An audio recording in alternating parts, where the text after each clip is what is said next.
Welcome to Session 17. We enter the 20th century with two events that reshaped America and the world: the First World War and the economic collapse of the Great Depression. By the end, you'll be able to explain the causes of World War I, understand why the Great Depression happened, and evaluate how FDR's New Deal responded to it.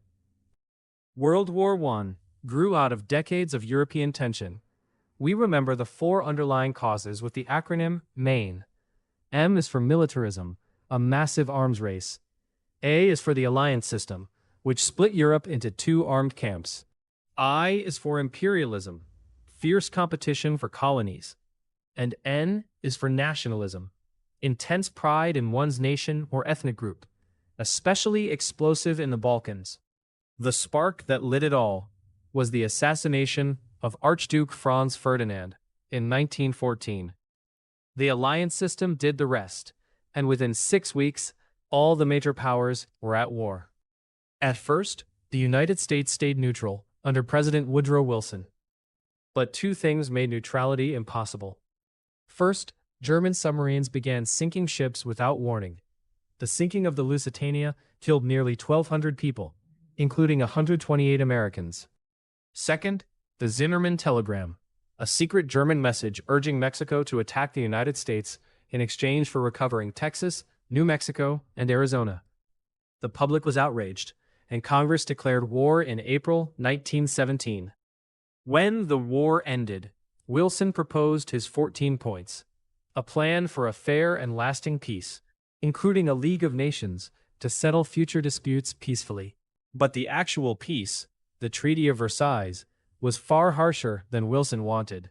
Germany was forced to accept sole blame for the war and pay crushing reparations, devastating its economy, and, historians argue, planting the seeds of the next war. And, in a great irony, the U.S. Senate refused to join Wilson's own League of Nations, fearing it would drag America into foreign wars.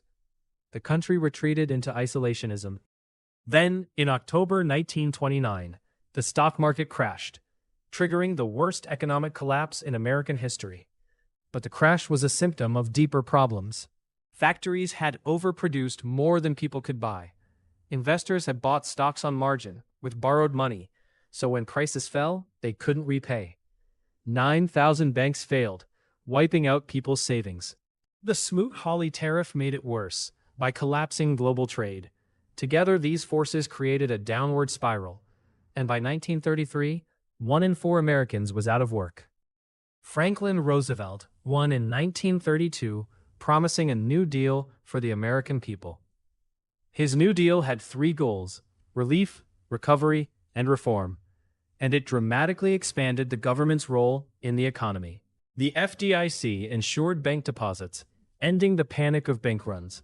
The CCC and WPA put millions to work building parks, roads, bridges, and schools. And its most enduring achievement, Social Security, created retirement benefits and unemployment insurance we still rely on. The New Deal eased the Depression, though it took the mobilization for World War II to finally end it. Let's test it. Why did the alliance system turn a regional dispute into a world war? Pause and choose. The answer is A. The alliances obligated members to defend one another. So a fight between Austria-Hungary and Serbia automatically pulled in Germany, Russia, France, and Britain.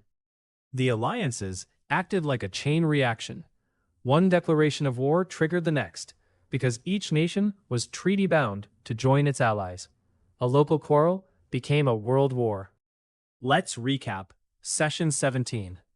The causes of World War I were militarism, alliances, imperialism, and nationalism. Maine. And the spark was the assassination of Franz Ferdinand. The Lusitania and the Zimmermann telegram brought the U.S. in. The harsh Treaty of Versailles punished Germany, and the Senate rejected the League of Nations. Then the Great Depression, driven by the crash, margin buying, and bank failures, put a quarter of Americans out of work.